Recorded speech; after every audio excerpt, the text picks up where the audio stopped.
certainly have fears that there is a serial killer at loose in Perth. Sarah Spears, Jane Rimmer, Ciara Glennon. And every time you saw a young girl walking by, you think, oh God, is she going to be the next victim? Now, one man stands accused. If police are right and Edwards is the Claremont serial killer, he's been hiding in plain sight for 20 years.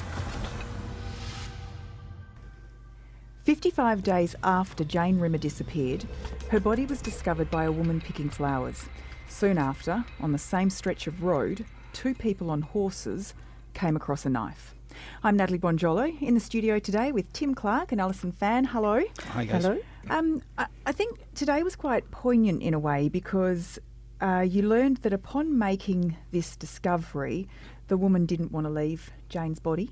No, she wanted to stay there. And in fact, what happened on a sort of a weekend ride that she always took turned into a nightmare for both her and her fellow rider when they were hailed by a woman standing by the bush saying, "Don't come over here." She thought it was because there were snakes and that she said she thought she heard, "Don't bring the dog over," and she picked up a dog and she didn't go any further, but her fellow rider went closer. Yes. And that's when he was alerted to a naked body, and it was, yes, quite distressing. Yeah, and then she explained how, obviously everyone was quite distressed by the situation, which was basically just unfolding.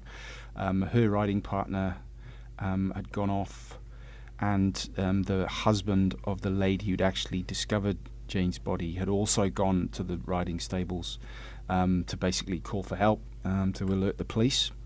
And she said, I didn't leave because this lady said she didn't want to leave, as it turned out, Jane on her own, and neither did she. And that's when in court she was basically holding back tears as she remembered that moment.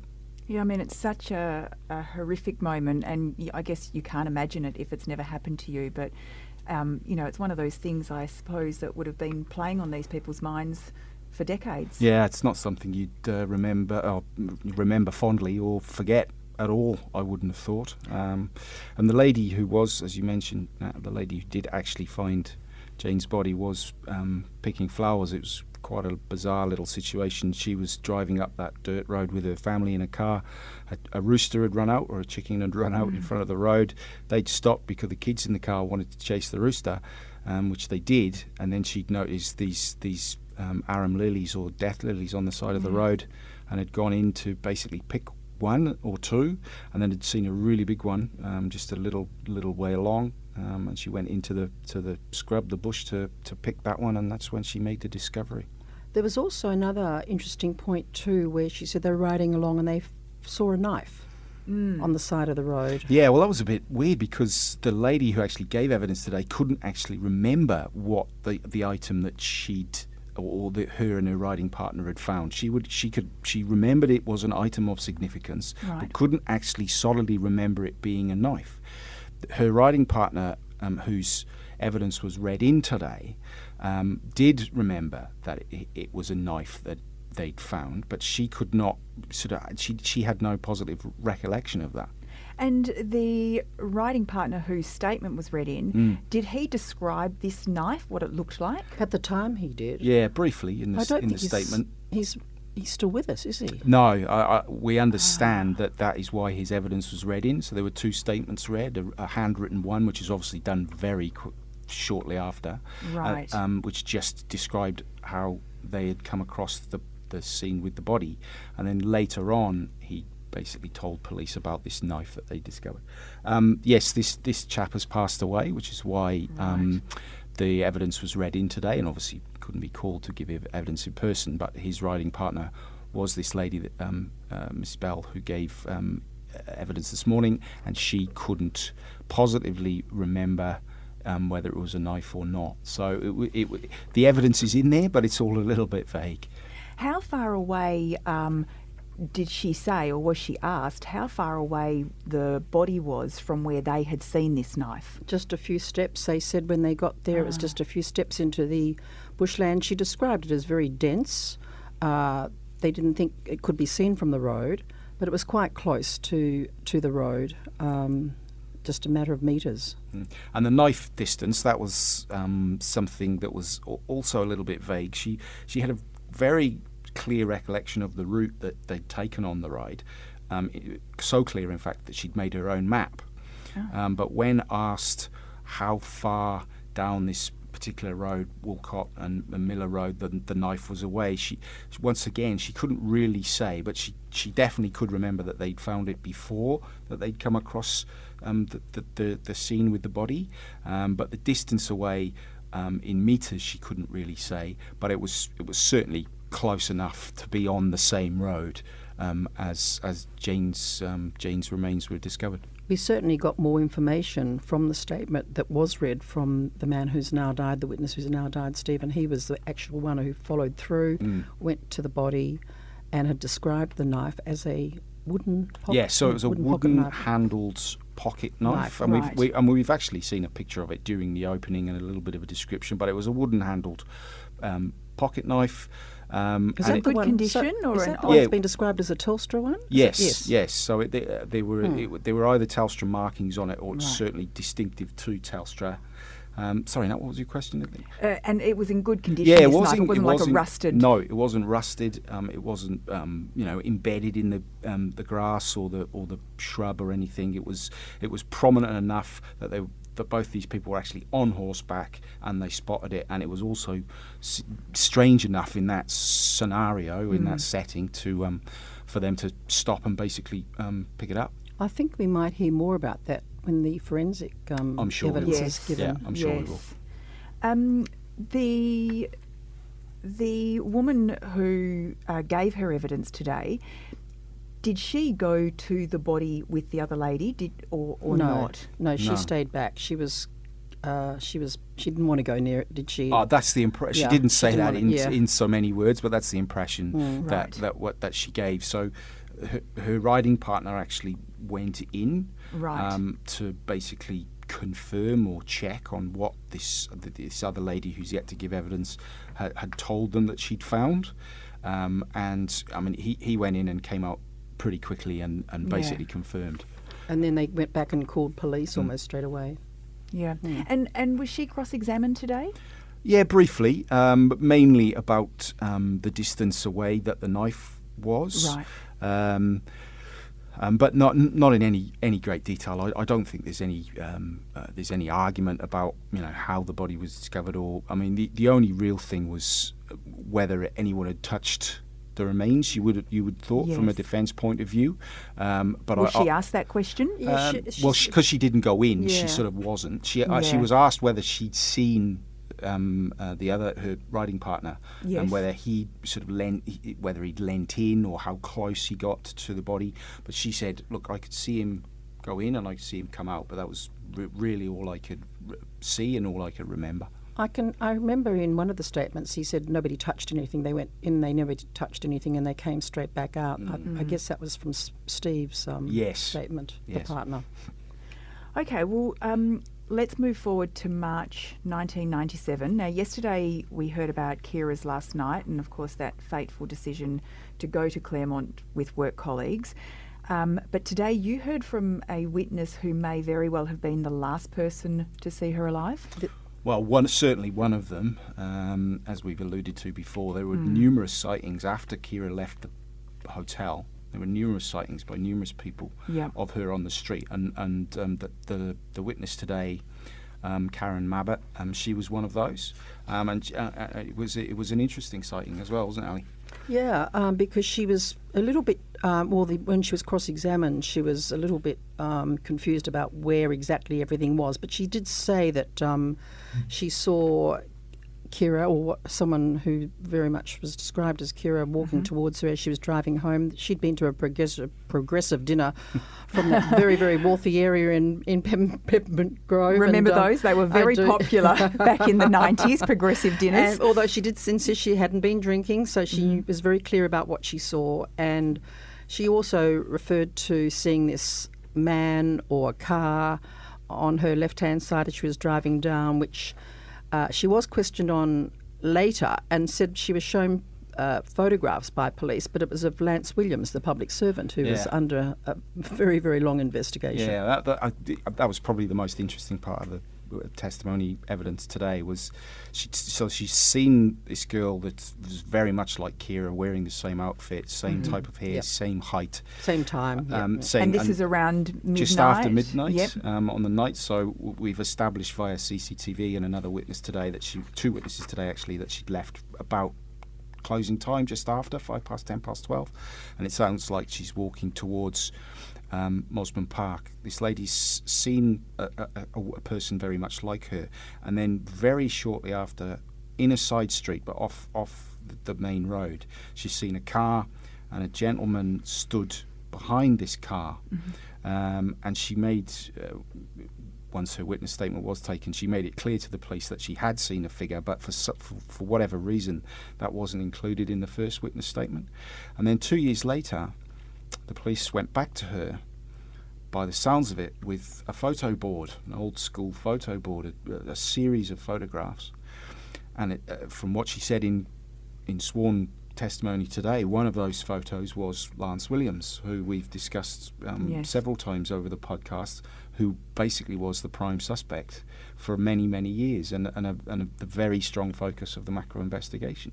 So that's interesting. One, that they wouldn't really concentrate on the description at the time of the man, and then 2 years later, it would appear that they were trying to confirm, possibly, that Lance Williams was this person. But unfortunately for the police then, the person that she described was between 175 and 185 centimetres tall, of slim to medium build, dark hair, Mediterranean colouring.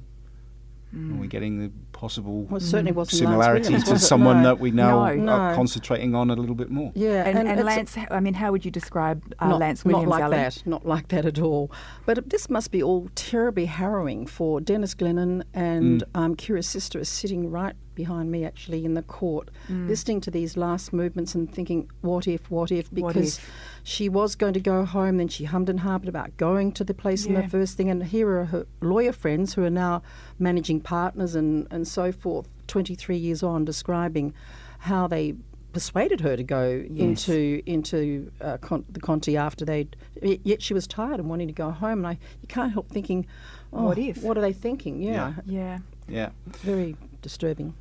And as I say, and this description is very intriguing. Yes. They would see a man, and she was quite clear on this description, and it was the description she gave in '99, not necessarily in '97. But it is intriguing, Tim, that why police didn't take down. I mean, surely she would have given them the same description in with her first statement, and it's intriguing that they didn't note this down in her statement. Yeah, very. And then, once again, to come along and have a photo board, well, that's fair enough, I suppose. But to try and fit, I suppose, maybe a one suspect into. I mean, I'm sure they were just trying to, get it right. But she was quite clear that, and she mentioned it a number of times in her testimony today, that they were all about this public servant that had become the focus. She didn't name him, but we all know who it was. And I guess it does go to this idea that anybody who didn't fit this profile of Lance Williams, you can't help but wonder, well, was that stuff sort of just pushed to the side? Yes, it was. I think the police were absolutely positive it was Lance Williams. They never let up. They had followed him around for that time, and I think possibly a big distraction. Well, I mean, and as we've speculated, that might become somewhat of a focus for questioning down the track in court, I would think. Yes. And in terms of cross-examination of this witness, was the defence, quite tough in his questioning about that, about the fact that the descriptions were not there? He is, Paul Jovich is honing in very, very hard on the discrepancies between their earlier statements, because she did not mention seeing this man standing behind the car in her first statement in '97. She reckons that she's told the police that, but they hadn't put it in. Include it. So you just don't know. Then the second statement, she refers to it, but because it didn't match Lance Williams. I don't know what happened after that. And at that stage, he is spending time really concentrating on the inconsistencies in their statements that were made at the time, as opposed to later ones. Yeah, well, I mean, we've mentioned the tyranny of time before, and it happens a lot in all these sort of historical type cases that obviously details fade over the years, and they just want to make sure that what they're saying in court is not what they call a reconstruction or a construction from other sources. They want to try and pinpoint that it is an actual memory from the time. Yeah. Was Bradley Edwards particularly interested in anything today, or...? His expression doesn't really change much. You just don't know. We thought he was looking down, but you're saying he's looking at a screen. Yeah, so well, he has got a screen in the dark. So he's probably looking at the screen, not looking down. No, he's taken a lot of notes this week and taken a lot of notice of what's going on, obviously. And, sort of 3 weeks in, his demeanour hasn't changed much at all. He's quite unlike other witnesses who will sit in the dock maybe and shake their head or nod or sort of make some gestures. Yes. He's not demonstrative at all. No, it's almost like a Jekyll and Hyde description we've heard from him from his colleagues who say that he's placid and doesn't react, and then of course we've got the prosecution saying, well, hang on, he does react because he's gone out and attacked women after some emotional disturbance. So we just don't know. And it's hard to know if, it is very difficult, obviously, sitting in on this trial for everyone, and it must be pretty difficult for him and exhausting, I imagine. Oh, well. Yeah, I mean, it's a hard slog. It's just a hard slog for everyone, yeah. And I know we were talking about Lance Williams and how for, so many years police had honed in on him and he was the prime suspect. And just for those people who aren't familiar with the case, he has since passed on, correct? Yes, he has. Ali was one of the one and onlys to interview Lance back in the day, footage that's probably been replayed quite a lot in the last 3 years. And I remember telling a policeman to call Dennis Glennon and say they're looking at the wrong guy. He was just a very odd character. So from your interviewing, you went into his house, you sat down with him for how long, Ali? I sat down for hours. In fact, we'd run out of things to say after a while. He was almost autistic, and he wanted to keep coming back to talk about things. Yes. But he didn't seem to fit. And so your gut instinct back then was that this was the wrong guy. They've got the wrong guy. Yeah, totally. So much so that I did call an assistant police commissioner and asked him to call Dennis Glennon because I think they were focusing on him. The money was being poured into keeping people right outside his house 24/7, following him to work, following him back. And so did you have this gnawing feeling that while they were focusing on him that potentially the other avenues weren't being followed? He was just a very simple, accepting guy that you just did not see as... And sometimes I'm listening to some people who are describing a white sedan that they got into. I think that was Lance Williams because he had this thing about going and helping and seeing damsels and picking them up. Yes. So, of course, to the police, that's full on. So they did suspect him for a reason, but he says he was just picking women up to save them. And I think sometimes when they're talking about a white sedan, they're probably talking about his white sedan. But he was a lonely guy who thought he was lived in the area. One time, I think they said one time he was driving around 65 times around Bayview Terrace. So he was that fairly compulsive personality in that way. But I guess on the flip side, you can see maybe why. Unfortunately, yeah. Well, yeah. I mean, you can always see why there would be police exactly. interest, but there's police interest and then there's police absolute focus, isn't there? Regardless of possible other leads and other investigative avenues. Yeah. Well, perhaps before we go, we could maybe just recap the main points that arose through the trial this week. And I guess one of the biggest days was the day that we heard these statements from the Karrakatta rape victim. Yeah, that was a big day Monday. I mean, we knew roughly what had happened, but not the total graphic details, which was what we've got, or what we got, and always hard to listen to. But and in the context of the trial, they are vital because the prosecutors will point to them over and over again and say there is no doubt now, because Mr. Edwards has pleaded guilty, that he is capable of this type of behaviour, and that we say he's done it before. So what's to say he didn't do it again? And that's the propensity that they talk to, and the fact that the victim herself was there to hear her own words read back to her, or read back in front of her, just added another element of discomfort, I suppose, and awkwardness, if you want to put it like that, in the court when it was all happening. Yeah, I mean, the details were harrowing, and it was explicit, and it was very, very difficult. Yeah, and unfortunately, we'll probably have to pour over them again a few times in the coming months as well. Yeah. Well, the prosecution has to maximise what exactly happened to illustrate the violence and brutality. So she's pushing that out. Yeah, and then obviously way down the track we'll come to a sentencing hearing for Mr. Edwards over that crime and the Huntingdale attack as well, because he has pleaded guilty. But that won't happen until the very end. The very, very end. After the verdicts, one way or the other, in the three murders. And I guess much of the rest of the week was devoted to Jane Rimmer and her last moments, and that video that we had never seen before. And yes, we're not seem to be going in any order. We're sort of doing a bit of Jane, then we go back to Ciara, and I guess they're bringing in witnesses when they can. Yeah, I think that'll be down to witness availability more than anything. It seems to be jumping. It jumps particularly with the holiday break, the Christmas break coming up.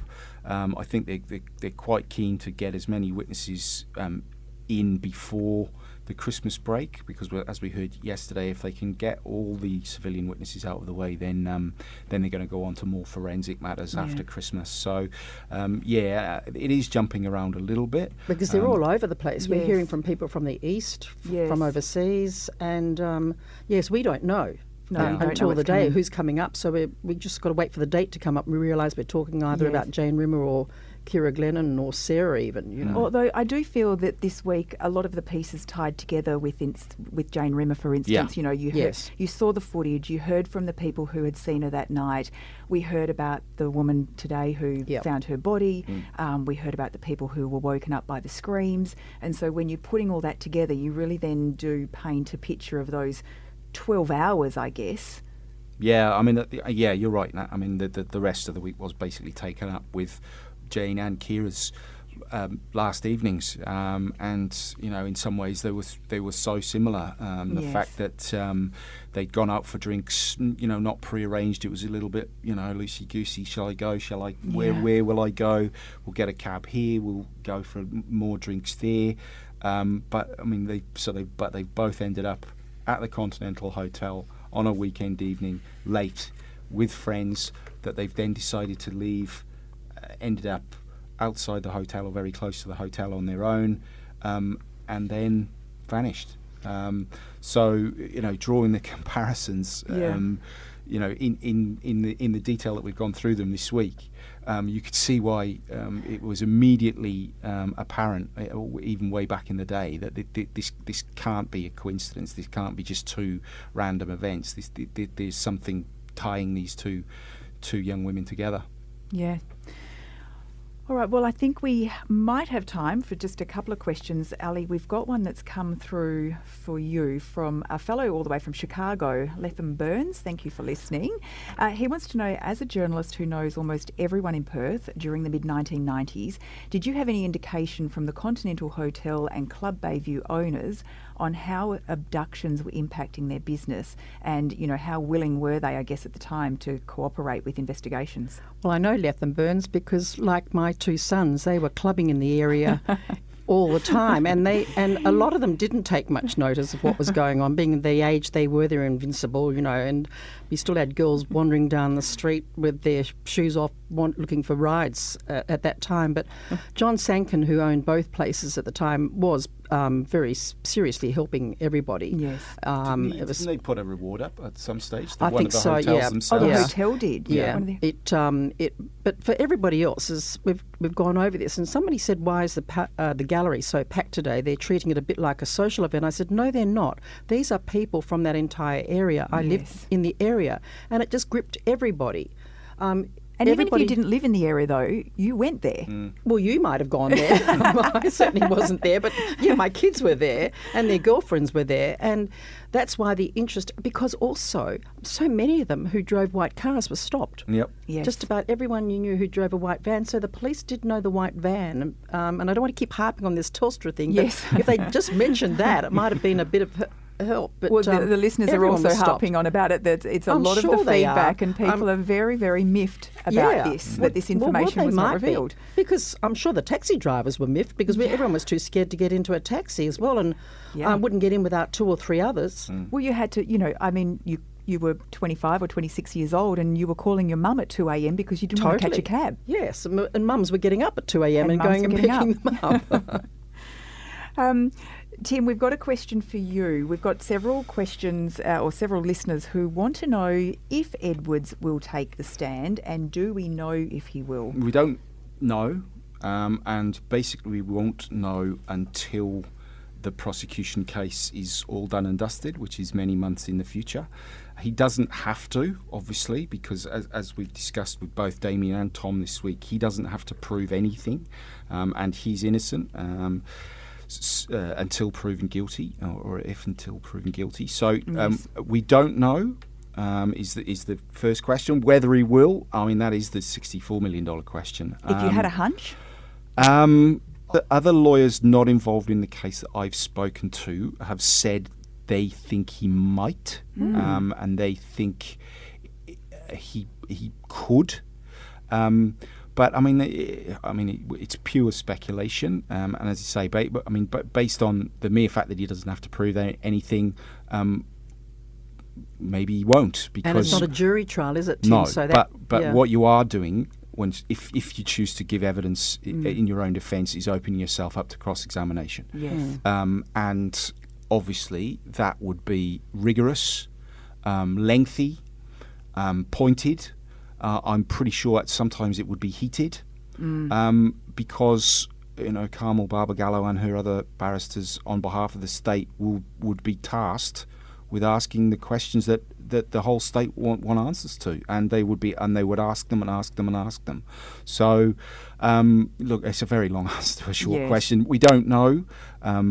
The expert opinion I've sought have said he could and he might.